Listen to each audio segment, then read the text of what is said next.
ओम परमात्मने नमः। अद्वैत में सब हमेशा नहीं रह सकते हैं। निर्गुण में ठहरना थोड़ा मुश्किल होता है। भी साधना के बाद यह भाव होता है, लेकिन इसमें घबराने की बात नहीं होती है। अद्वैत में ही रमे रहना चाहिए और अनन्य प्रेम से आगे बढ़ते रहना चाहिए। उसका हमेशा अनन्य प्रेम से चिंतन करते रहना चाहिए। तब यह होता है कि अन्य न, यदि एक इष्ट को आप समर्पित हैं, परमार्थ भाव तक पहुंचाने के लिए पकड़े रखिए। करने से अनेकों इष्ट की कामना नहीं करनी चाहिए। सर्व समर्पण की भाव से प्रेम करना चाहिए। द्वैत में ही अपने आप को रमे रखना चाहिए। और जो मुझे आज अनुभव में सुनाई दिया है कि द्वैत में रहने वाले को यही बस गाते रहना चाहिए और उसी में मस्त रहना चाहिए। वह भजन है, सुनो बिनती मेरे भगवन मैं तेरे द्वार आया हूँ। सुनो बिनती मेरे भगवन मैं तेरे द्वार आया हूँ। नहीं उपहार है कोई, मैं केवल प्रेम लाया हूँ। सुनो बिनती मेरे भगवन मैं तेरे द्वार आया हूँ। सुना है भाव के भूखे सदा तुम भाव में रहते, यही बस सोच कर तो मैं भाव ही सिर्फ लाया हूँ। सुनो बिनती मेरे भगवन मैं तेरे द्वार आया हूँ। दया के सिंधु कहते हैं, पतित पावन कहाते हो। पतित ना कोई मुझ जैसा, यही बस सोच आया हूँ। सुनो बिनती मेरे भगवन मैं तेरे द्वार आया हूँ। अधम को तारते देखा, अधम ना कोई मुझ जैसा। मुझे भी तार दोगे तुम, यही मैं सोच आया हूँ। सुनो बिनती मेरे भगवन मैं तेरे द्वार आया हूँ। केवट भव सागर के तुम लाखों पार होते हैं। मुझे भी नाव में ले लो किनारे, मैं भी आया हूँ। सुनो बिनती मेरे भगवन हूँ। गणिका गिद्ध को तारा, अजामिल को भी तारा है। डगर में तार दी सबरी, डगर में तार दी सबरी, यही सुन पथ में आया हूँ। सुनो बिनती मेरे भगवन मैं तेरे द्वार आया हूँ। सहारा बेसहारों के सहारा मुझकी भी दे दो, यही सब सोच कर भगवन मैं तेरे द्वार आया हूँ।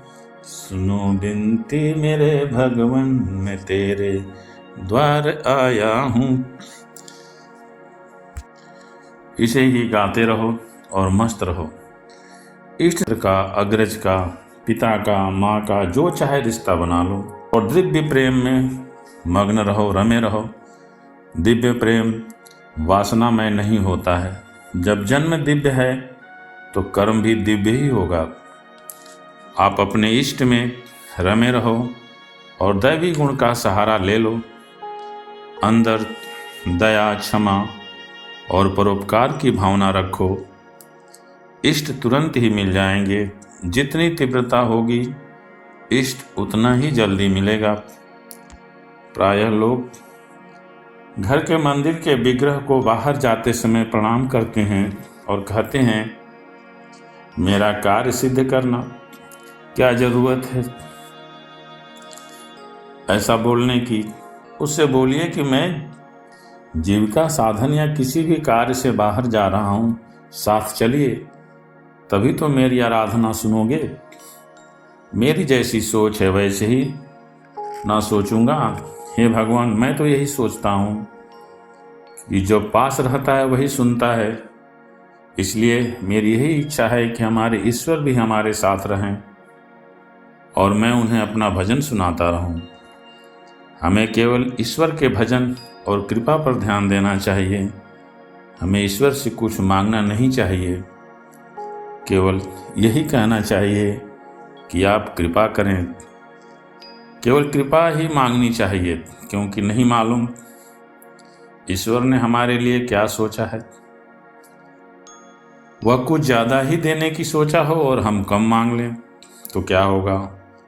ज़्यादा मांगना भी ठीक नहीं होता, नहीं तो नारद मुनि का हाल हो जाएगा। नारद जी एक ही साथ नहीं मालूम कितने वरदान मांग लिए, भगवान असमंजस में पड़ गए की बात मांगे तो उनका कल्याण तो वही हो कि उनकी शादी ही न हो, उनका विवाह ही न हो।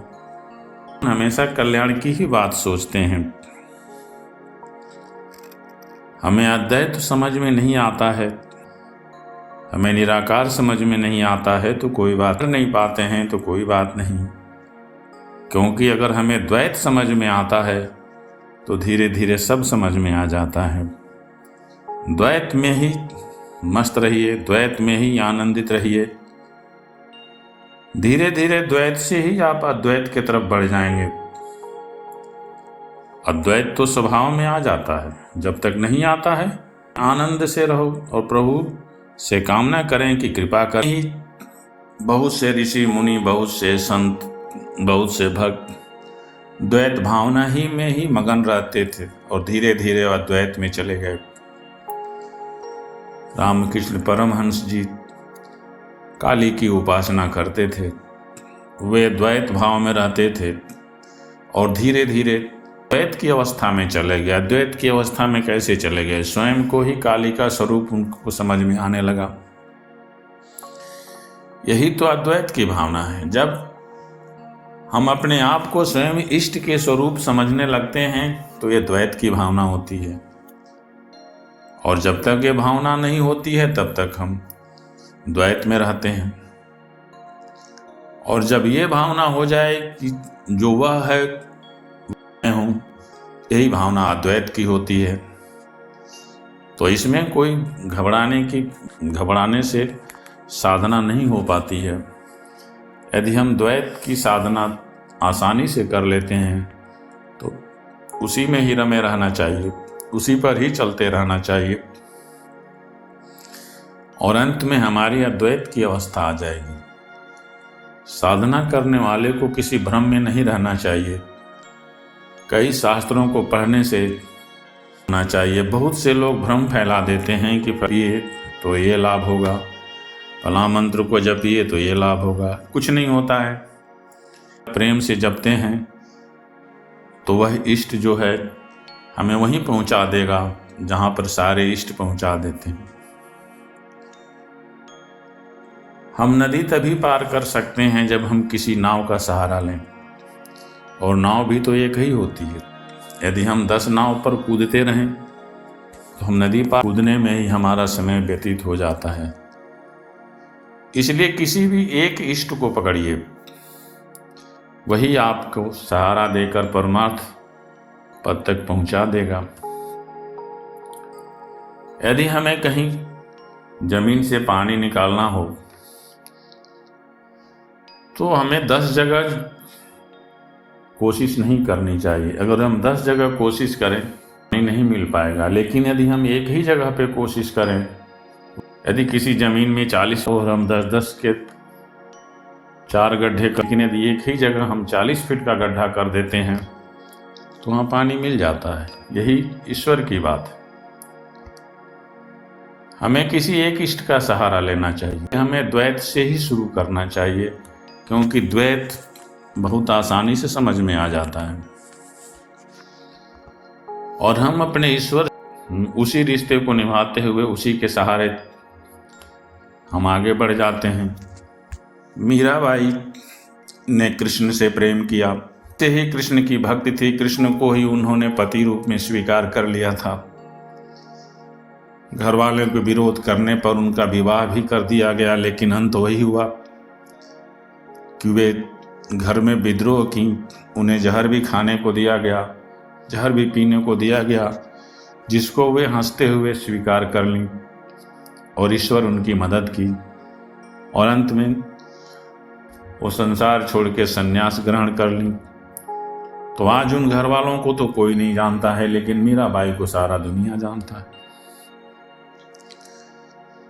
इस तरह यदि हम एक ही इष्ट का सहारा लें, सबरी ने राम का सहारा लिया, उसकी मुक्ति हो गई। तो जब तक हम एक इष्ट का सहारा, कोई भी भक्त यदि एक इष्ट का सहारा लेता है तो वो ईश्वर के किसी भी रूप में रमे रहना चाहिए। कोई रूप न बड़ा होता है न कोई छोटा होता है, क्योंकि यदि चीनी से कई मिठाइयाँ बनती है तो मिठास तो सब में ही होता है। कोई ये नहीं देखता है कि मिठाई का रूप क्या है। उसी तरह से ईश्वर का है, ईश्वर की भक्ति, ईश्वर का भजन को लेके कर सकते हैं। ईश्वर तो कण कण में होता है। हमें पत्थर को भी अगर ईश्वर मान के पूजते हैं तो वहां भी ईश्वर प्रकट हो जाता। शिव जी ने तो कहा भी था, हरि व्यापक सर्वत्र समाना, प्रेम ते प्रकट हो ही मैं जाना। हमें एक इष्ट को पकड़कर उसी के सहारे आगे बढ़ते रहना चाहिए। वही हमको परमार्थ पथ पर, हम अद्वैत या निर्गुण या निराकार में आसानी से नहीं रह सकते हैं, इसलिए कार में ही रहने की कोशिश करनी चाहिए और उसी से हम आगे बढ़ जाएंगे। यह कोई मान्यता नहीं है, साकार या निराकार की कोई मान्यता। लोग समूह बना लेते हैं, कहते हैं हम तो निरंकारी हैं। निरंकारी कोई समूह नहीं होता है, ये एक भक्ति की अवस्था होती है। जब हम निराकार में ठहर जाते हैं, ठहर जाती है हमारा मन, जब निराकार में ठहर जाता है तो वही निरंकारी होता है। जब हम अपने को ईश्वर में समाहित मान लेते हैं या ईश्वर को स्वयं में समाहित मान लेते हैं तो वही अद्वैत होता है। भक्त और भगवान में जब कोई अंतर नहीं होता है तो वही अद्वैत होता है। इसमें कोई आत्मवादी नहीं होता है। ये एक अवस्था होती, एक ही भक्त आरंभ में द्वैत में रहता है, लेकिन साधना करते करते अद्वैत में पहुंच जाता है, वही भक्त में ठहर जाता है। तो ये तो एक भक्त की अवस्था होती है। ऐसे पढ़ते पढ़ते हम पीएचडी कर लेते हैं। वही तो हमें जो छोटी क्लास में पढ़ना शुरू किए थे और हम वही हैं जो पीएचडी कर रहे हैं। अंतर कुछ नहीं है, इसमें कहीं कोई भाव नहीं है। साधना पे खड़े हैं, वहीं से शुरू करें और किसी धनवान गुरु की शरण लें और उसमें आगे बढ़ते रहें। जय माता।